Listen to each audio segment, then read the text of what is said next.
स्वराज मराठीमध्ये आपलं स्वागत आहे. सर्वसामान्यांचा आवाज, निर्भीड, बेधडक, स्वराज मराठी. पाहूया स्वराज्य मराठी टॉप 10 हेडलाईन्स. बेरजेचं राजकारण करा, वजाबाकीचं राजकारण करू नका आणि जातीवाद कधी होता कामा नये, अशा शब्दात उपमुख्यमंत्री अजित पवारांनी कार्यकर्त्यांना पक्षवाढीसाठीचा दिला सल्ला.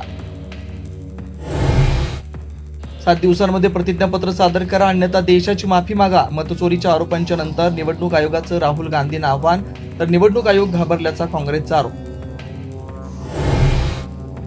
तत्कालीन निवडणूक आयुक्त राजीव कुमार कुठे आहेत? जगदीप धनखड बेपत्ता असल्याचा दावा करणाऱ्या संजय राऊत यांचा दुसरा राजकीय बॉम्ब. राजकुमारांनी गद्दारांना शिवसेनेचं चिन्ह आणि नाव दिल्याचा आरोप.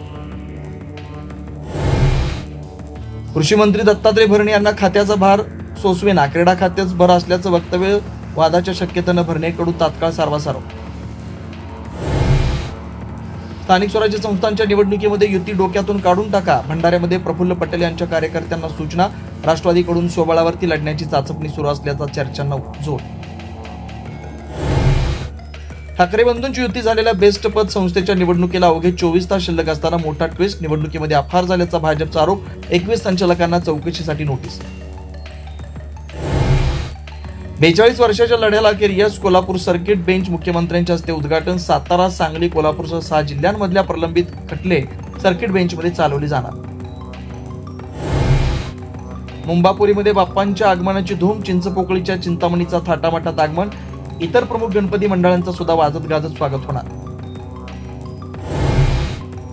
यवतमाळ आणि नांदेड जिल्ह्यात पावसाचा धुमाकूळ. पूल वाहून गेल्यामुळे दोन्ही जिल्ह्यांचा संपर्क तुटला. कोकण, मुंबईसह विदर्भामध्ये अनेक जिल्ह्यांना अतिमुसळधार पावसाचा इशारा. जम्मू काश्मीरच्या कठुआमध्ये 3 ठिकाणी ढगफुटी, 7 जणांचा मृत्यू तर 6 जण जखमी झाल्याची माहिती. 14 ऑगस्टच्या ढगफुटीमध्ये 65 नागरिकांचा मृत्यू. आता इथेच वेळ झाली थांबण्याची. भेटू पुढील अपडेट सोबत. चॅनलला लाईक करा, शेअर करा आणि सबस्क्राईब करा.